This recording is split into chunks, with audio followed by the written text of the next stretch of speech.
Fala, galera. Continuando aí, a gente acabou de ver a segunda lei de Ohm, né? Vamos ver a primeira lei de Ohm agora. Olha só, Ohm também ele conseguiu ver como que você calcula a resistência de um condutor a partir de suas características, né? Então, assim, imagina um condutor que tem um comprimento, tem uma área de secção transversal, né? E tem também uma característica que a gente vai chamar de resistividade elétrica, tá? Ele conseguiu perceber que quanto maior o comprimento de um condutor, né, maior vai ser a resistência. Ou seja, se você ligar numa bateria um fio de 1 metro, vai oferecer uma resistência. Mas se você ligar na mesma bateria um condutor, um fio, né, de 2 metros, ou seja, com o dobro do tamanho, ele percebeu que a resistência vai ser o dobro, porque a corrente que vai passar vai ser metade, né? Lembrando, a primeira lei de Ohm fala que U igual a R vezes I. Então, se você mantém a DDP constante, quanto maior o valor da resistência, né, menor vai ser o valor da corrente. Então, foi assim que ele percebeu. Se ele dobrava o tamanho do fio, a corrente caía pela metade, significava que a resistência era o dobro, né? Além disso, ele percebeu que quanto maior a área de secção transversal, era mais fácil da corrente passar. A corrente, ela fazia o quê? Ela aumentava. Então, se você colocasse um fio que tinha uma grossura maior do que o outro, a corrente passava com mais facilidade.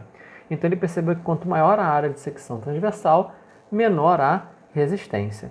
E, além disso, ele viu que fios que têm a mesma dimensão, eles não têm a mesma resistência. Depende de quê? Do material de que é feito. E aí ele traduziu, né, essa informação de que é a característica inata de cada substância como resistividade elétrica, que está aqui por essa letra grega, que se chama Rho, e na minha letra parece um P aqui, né?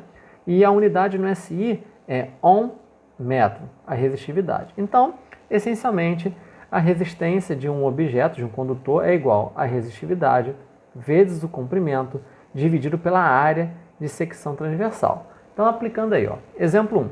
Determine a resistência do fio acima, sendo o comprimento 5 metros, a área 10 milímetros quadrados e a resistividade está aqui embaixo, ó.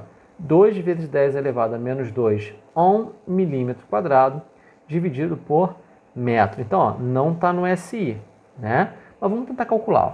A resistência, ela vai ser a resistividade 2 vezes 10 a menos 2, tem que passar para o SI?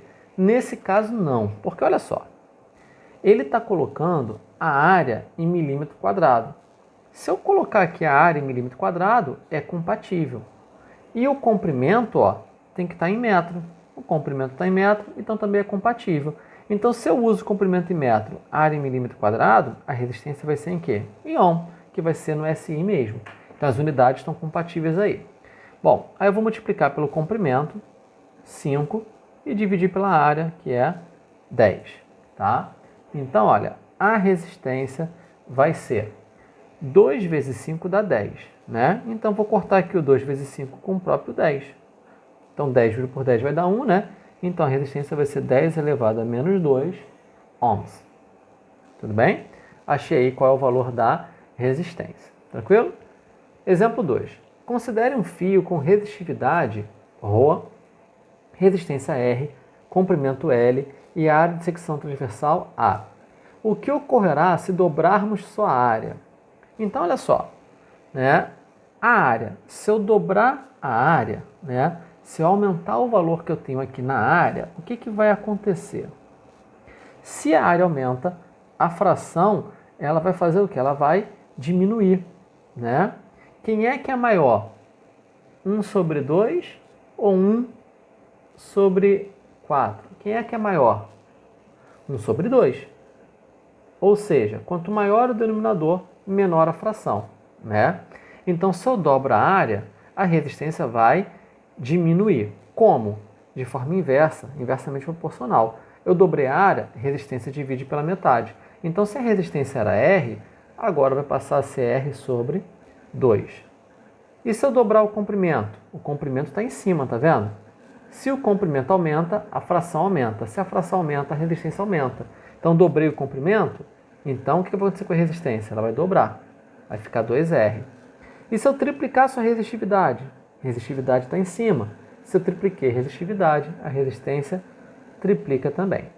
E o que acontece se eu fizer os procedimentos A, B e C juntos? Então, dobrar a área, dobrar comprimento e triplicar a resistência. Então, olha só. Dobrei a área, ela vai dividir por 2 a resistência. Só que se eu dobrar o comprimento, vai multiplicar por 2, então vai anular.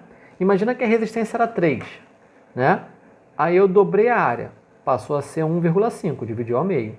Mas depois que eu dobro o comprimento, 1,5 vai dobrar, vai voltar a ser 3. Então, fazer a letra A e a letra B juntos, um anula o outro. Acaba que sobra apenas a resistividade. Então, se eu fizer os procedimentos A, B e C, vai triplicar a resistência.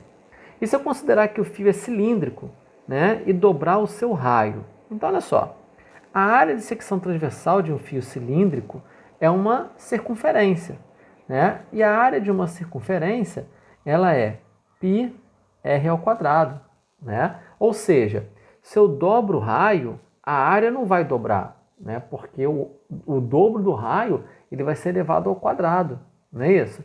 Então, olha só, imagina que o raio era R. Quando o raio é R, a área vai ser πr ao quadrado. Se eu dobrar o raio, né, a nova área vai ser π 2r ao quadrado, que vai ficar π 4r ao quadrado. Então, aumentou quantas vezes? 4 vezes. Então, se eu dobro, né, o raio, a área aumenta 4 vezes. Se a área aumenta 4 vezes, a resistência diminui 4 vezes, né? Então, o que vai acontecer? A resistência agora vai ficar 4 vezes menor. Tudo bem?